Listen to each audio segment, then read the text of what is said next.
Hi అండి, అందరికీ నమస్కారం. Welcome back to my channel. ఈరోజు మనం చూడబోతున్నాము కలర్ఫుల్ అయిన అలాగే టేస్టీ అండ్ హెల్దీ అయిన రెసిపీ. అది వచ్చేసి పాలక్ పరాటా. పాలకూర ఇష్టపడని వాళ్ళకి ఇలాగ మనం చపాతీలో మిక్స్ చేసి పెట్టామంటే చేసిన చపాతీ మొత్తం లాగించేస్తారు, అంత టేస్టీగా ఉంటాయన్నమాట. ప్రాసెస్లోకి వెళ్ళిపోదాము. ముందుగా నేను ఒక మిక్సీ జార్ తీసుకున్నాను, అందులో పాలకూర వేసుకుంటున్నాను.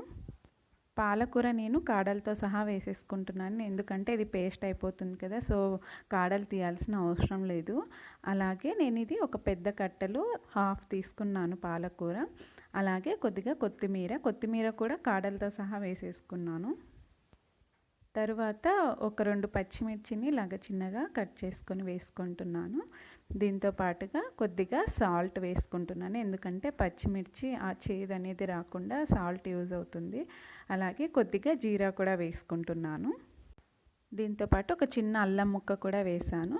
వీటన్నింటిని మెత్తటి పేస్ట్ లాగా చేసుకోవాలి. వాటర్ ఏం అవసరం లేదు, పేస్ట్ అయిపోతుంది. పాలక్లో వాటర్ ఉంటుంది కదా, చూసారు కదా, ఇలాగ పేస్ట్ చేసుకొని పక్కకు పెట్టేసుకోవాలి. నెక్స్ట్ ఒక బౌల్ తీసుకొని అందులో 2 కప్పుల గోధుమ పిండి యాడ్ చేసుకుంటున్నాను. మీరు గోధుమ పిండి అయినా యూస్ చేసుకోవచ్చు, లేదంటే మైదా అయినా యూస్ చేసుకోవచ్చు. నెక్స్ట్ మన రుచికి సరిపడా సాల్ట్ వేసుకోవాలి. దాని తర్వాత ఇది వచ్చేసి వాము వేస్తున్నాను నేను. వాము ఎందుకంటే ఇది డైజెషన్కి యూజ్ అవుతుంది. అలాగే ఈ చపాతీలో ఈ వాము అనేది మంచి టేస్ట్ ఇస్తుందన్నమాట. సో తప్పకుండా వాము వేసుకొని చేసుకోండి, మీకు అప్పుడు ఆ టేస్ట్ తెలుస్తుంది. దాని తర్వాత ఈ పాలకూర పేస్ట్ చేసుకున్నాం కదా, ఇదంతా వేసుకొని బాగా మిక్స్ చేసుకోవాలి ఒకసారి. ఇలాగ మొత్తం పాలకు అలాగే గోధుమ పిండి అంతా కలిసేలాగా బాగా మిక్స్ చేసుకోవాలి. అలాగే మనకి వాటర్ అవసరం అనుకుంటే వాటర్ యాడ్ చేసుకుంటూ మిక్స్ చేసుకున్నామంటే మంచిగా వచ్చేస్తుంది. సో ఇది మనం బాగా మిక్స్ చేసుకొని చపాతీ ముద్దని రెడీ చేసుకొని పక్కకు పెట్టేసుకోవాలి.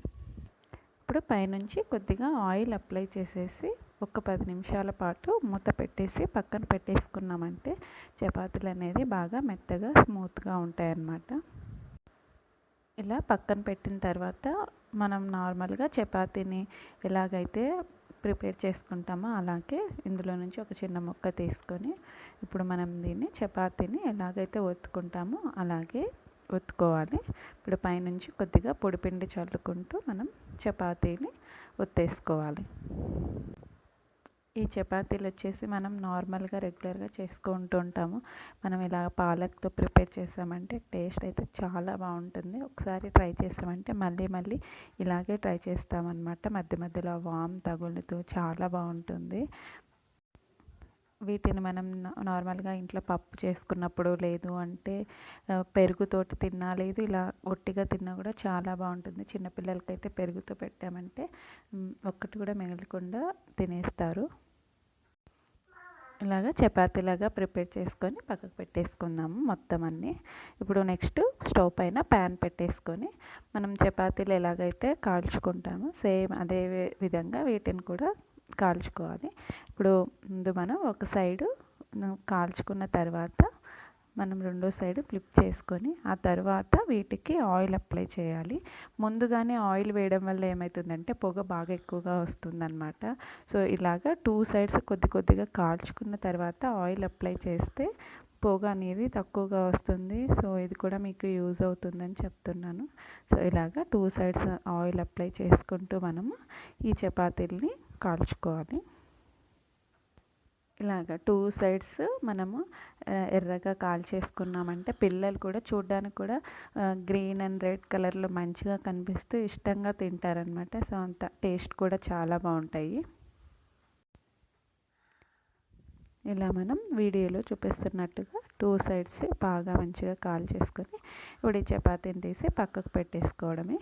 ఇంకా ఇలాగే మిగిలిన వాటినన్నింటి కూడా చపాతీలన్నింటి కాల్చేసుకొని పక్కన పెట్టేసుకోవాలి. సో ఇదండి ఈరోజు వీడియో. ఈ వీడియో మీకు అందరికీ నచ్చిందని అనుకుంటున్నాను.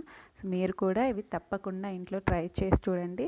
తినని వాళ్ళు కూడా చాలా ఇష్టంగా తింటారు, హెల్తీగా ఉంటుంది. మనం దీన్ని బ్రేక్ఫాస్ట్ కానీ, లంచ్ కానీ, డిన్నర్ కూడా యూస్ చేసుకోవచ్చు. చాలా టేస్టీగా ఉంటాయి, మెత్తగా ఉంటాయి. ఈ వీడియో మీకు అందరికీ నచ్చినట్టయితే లైక్ చేయండి, షేర్ చేయండి.